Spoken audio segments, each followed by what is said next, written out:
गुरुदेव बाकी सब ठीक है। हाँ। मेरा तीन चीजें हैं। बोलिए। प्रथम तो यह है कि मेरी एक हार्दिक इच्छा है हाँ। कि जब भी मैं शिव का नाम लेता हूँ, पहले हाँ। ब्रह्मा कुमारी से मैं ज्वाइन किया था 2017 में। हाँ। तो मैं 2 बजे उठ करके 5 बजे तक शिव बाबा को हमेशा याद करता था। ठीक है। 2019 में एकदम ऐसा हुआ कि मैं कनेक्ट तो बाहर नहीं हो पाया, मैं अपने आप से कनेक्ट हो गया। मुझे सारे शरीर की धड़कनें सुनाई देने लगी, यहाँ पे आंखों की धक धक धक धक करके। अभी भी मैं खड़ा हूँ आपके सामने, जैसे ही मैं शांत होता हूँ तो मुझे सारे शरीर की धड़कनें सुनाई देती है, इससे नींद नहीं आती है और अंदर कंपन सा रहता है। देखिए करके देखिए। अभी जब जैसे यहाँ से ना धक धक धक होती रहती है कंटिन्यूअसली महाराज जी। महसूस करते रहिए।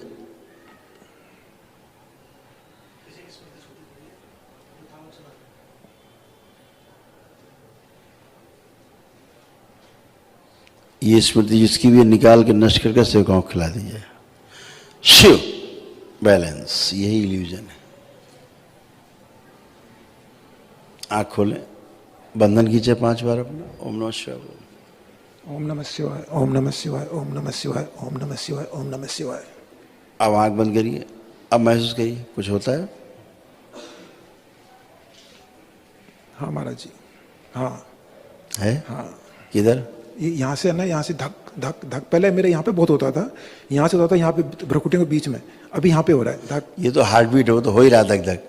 मेन चीज ऊपर है, यहाँ नहीं है। वो तो नहीं है बीच में। हाँ खत्म ना। वो नहीं महाराज जी। ठीक है, वो दूसरे की स्मृति थी जो डिस्ट्रॉय हो गई। ठीक है। तीन मेरे कंफ्यूजन है, वो आपसे समक्ष रखता हूँ। हाँ। एक तो हम जहाँ से आते हैं वो गढ़ है राजा साहब का, राजा साहब की फैमिली से है तो गढ़ है राजा साहब का। अच्छा। वहाँ पे हमारी फैमिली में हर तीसरे को कोई को आता है कि मैं महाराजा हूँ, कोई राजा है, सब ये बोलते हैं। तो उसके लिए हम किसको माने? क्योंकि हमने उनसे पूछा, वो कहते हैं कि हमको मानो, हमारे भोग लगाओ, और जो क्षत्रियां हैं वहाँ पे जा करके उनको लेके आओ, ये करो। तो करें क्या? मतलब बहुत कंफ्यूजन है। इस सब करे के बीच में ना करे वाले सेक्टर में चले जाओ, क्योंकि यही गंदगी है सबसे बड़ी। कहीं कुछ नहीं है, कोई वहां राजा और महाराजा कोई नहीं है। बहुत बदमाशियां हैं। आपके मन में जिनके प्रति श्रद्धा है, ये गंदगी, ये स्मृतियां उसी तरह आपके सामने प्रकट होकर बात करने लगती हैं। अच्छा। और आप भ्रमित होते हैं और आप उनकी तरफ आकर्षित होंगे तो वो आपके द्वारा भोग करेंगे। उन्हें भोग ही चाहिए, केवल अय्याशी। राजा क्या करेगा? अय्याशी। सही बात है, सही बात है। तो सिर्फ अय्याशी कराएगा, अय्याशी के भाव आपके अंदर देगा और वैसे ही आपको करके और आपको नष्ट कर देगा। एक दूसरा क्वेश्चन ये महाराज जी, जो मंदिर में हमारे मैंने शिवलिंग रखे हुए हैं चांदी के, और मंदिर में सारी फोटो हनुमान जी की, शनि की, सबों की लगी हुई है, तो हम केवल शिव के लिंग को ही वहां पे रखें या सारी फोटो वहां पे रहने दें? देखिए क्या होता है, फोटो जो भी लगी होती है कहीं दीवार पे या घर पर, उसका अर्थ ये होता है कि ये फोटो आपके हृदय में है। जो दीवार पे लगी, इसका अर्थ है कि आपके हृदय में है ये, इसीलिए दीवार पे टंगी है। ठीक है ना? जैसे आप किसी पादरी की फोटो अपने नहीं लगा सकते। क्यों? क्योंकि हृदय में नहीं है, तो लगा वही सकते जो हृदय में है, पहली बात। और हृदय एक बहुत विशाल स्थान है जिसमें सभी के लिए जगह बनी होती है। ठीक है? घर जैसे अपना बहुत बड़ा है कि 500 आदमी उसके अंदर रह सकता है, लेकिन उसके बाद भी हम चुन चुन के आदमी रखते हैं अपने घर में, कि जो हमारे घर में तोड़ फोड़ ना करे और प्रेम से रह पाए और हमें भी शांति दे, खुद भी शांति से रहे, चाहे इतना बड़ा घर हो।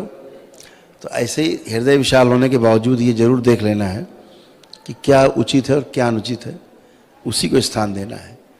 आपने अनवांटेड चीज़ों को स्थान दिया तो फिर वो अपने हिसाब से खिलवाड़ करेंगी, जरूर करेंगी, उनकी आदत है, प्रकृति है उनकी। मैं बहुत जीवनों से बात करता हूँ तो पूछता हूँ, भाई तुम तो इतने अच्छे थे, तुम तो इतने अच्छे, ये हरकतें क्यों करते हो? क्या गुरुदेव क्या करें, मेरी आदत है, अब मेरी आदत में हो गया है, इसलिए हरकत कर रहे हैं। और मेरी आदत निकाल दो, ये भी कह रहे हैं मेरी आदत खत्म कर दो, मैं अच्छा हो जाऊं। तो इसलिए बहुत समझ के ही स्थान देना है चीज़ों को। 2 ही रास्ते हैं संसार में, एक योग का, दूसरा भोग का। योग के रास्ते में वो शिव का रास्ता है, ज्ञान का रास्ता है, एक भोग का है जो विष्णु का रास्ता है। खूब सुख साधन संपन्नता अकूत, ऐसा लगेगा 7 आगे पीढ़ियों के लिए सब व्यवस्था है, लेकिन 7 पीढ़ी की व्यवस्था क्यों है? क्योंकि फिर मरना है, फिर जन्म लेना है, फिर मरना है, फिर जन्म लेना है, ऐसी व्यवस्था है। आप मुक्ति नहीं पा सकते, आप मोक्ष में नहीं जा सकते। मोक्ष चाहिए तो शिव की तरफ जाना होगा, और अच्छा अच्छा चाहिए राशि ठाट बाट तो फिर विष्णु की तरफ जाना होगा, छलिया की तरफ, तो आपको खूब मौज कराएंगे। लेकिन भोग करके फिर यहीं भोगना पड़ेगा बार बार। एक तरफ भोग कटते हैं, एक तरफ भोग बढ़ते हैं, इसलिए बार बार जन्म लेना पड़ता है कि भोग अब काट रहे हैं।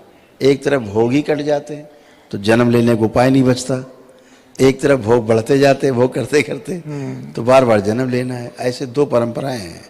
ब्रह्मा जी को पहले ही बार कर दिया गया कि तुम्हारी पूजा नहीं होगी। तो यही 2 हैं। अब जो आदमी को उचित लगे अपना ले। सही बात है। मेरे 2 बेटियां हैं, तो दोनों बच्चे आपके पास कुछ मतलब वेस्टर्न कल्चर में ज़्यादा चले गए हैं। ठीक। मैं परंपरावादी हूँ, वो थोड़े निकल गए। तो बड़ी बेटी ने मॉमडन में शादी कर ली, ठीक है, उसका अपना घर बसा। छोटी वाली ने, अब वो भी चाहती है कि मैं भी मतलब ऐसा ही करूँ, तो ये ऐसा नहीं हो उसके लिए मैं क्या प्रयत्न कर सकता हूँ महाराज जी? पहले तो ये हो जाए बात क्लियर, ऐसा क्यों हुआ? हाँ, इतना परंपरावादी होने के बाद भी क्या हुआ? अभी जिनका आपने नाम लिया कि राजा महाराजाओं की आत्माएं आती हैं, बोलती रहती हैं, ये कोई आत्मा पात्मा नहीं है, ठीक है? आत्मा के पास इतनी फुर्सत नहीं है कि बोलती रहे। सारी स्मृतियां हैं राजाओं महाराजाओं की, फैली हुई हैं वहाँ पे, आसपास जहाँ वो रहे हैं वहाँ हैं, रहती हैं, वो स्मृतियां हैं। स्मृति कहाँ चली जाएगी? स्मृति में रहती, स्मृतियां श्रुति में भी रहती हैं। किसी ने बोला, हम बोल रहे हैं, आपकी स्मृति बन रही है, तो स्मृति से श्रुति, श्रुति से स्मृति, ऐसे चक्र चलता रहता। वो जो स्मृतियां खेल रही हैं वहां पर, उन स्मृतियों में गंदगी बहुत है, वही अयाशी बहुत है, ज्ञान नहीं है। और बच्चे इन सब की चपेट में हैं। बच्चे बहुत कोमल हैं। आप अपनी बच्ची को लाइएगा मेरे पास कभी, आप देखिए 5 मिनट के बाद बोलेगी कि ये सब बकवास चीज़ें मुझे नहीं, मुझे सही रास्ते पे चलना है। बिल्कुल महाराज जी। पुरानी हट जाएंगी सब दिमाग से, क्योंकि कैप्चरिंग बहुत ज़बरदस्त इनकी होती है। स्मृति की कैप्चरिंग बहुत ज़बरदस्त है।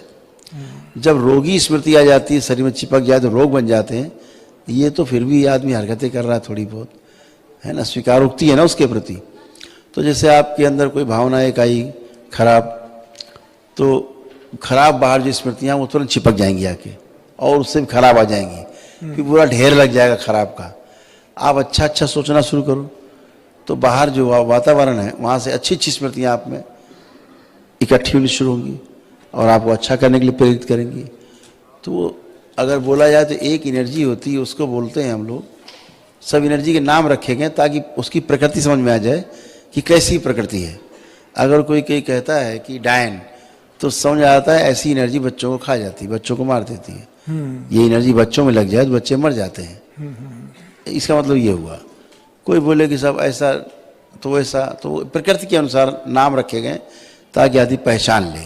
जैसे किसी ने कहा कि पिशाच मतलब खून पिएगा, ऐसी स्मृति चिपक गई कि वो आपको ऑटो इम्यून डिजीज में बदल गई है, और आपके जो सेल्स हैं, आपकी जो है वो आप ही को मार रहे हैं, ठीक है? तो ऐसे एक योनि होती, उसको बोलते हैं खबीस। खबीस, हाँ, ये आपके यहाँ बहुत आतंक है आपके इधर। अच्छा। सड़े से, गले से, और उनको बस और कुछ नहीं चाहिए, लड़की में प्रवेश करना है और गंदी ओर ले जाना है, गंदगी फैलानी है, इसके अलावा ना कुछ भी नहीं करना है। इसीलिए बच्चे ना चाहते हुए भी गलत रास्ते पे चले जाते हैं, समझ रहे हैं? जो दरबार से आप जुड़े हैं, अगर आप चाहेंगे तो उससे हट जाएगी।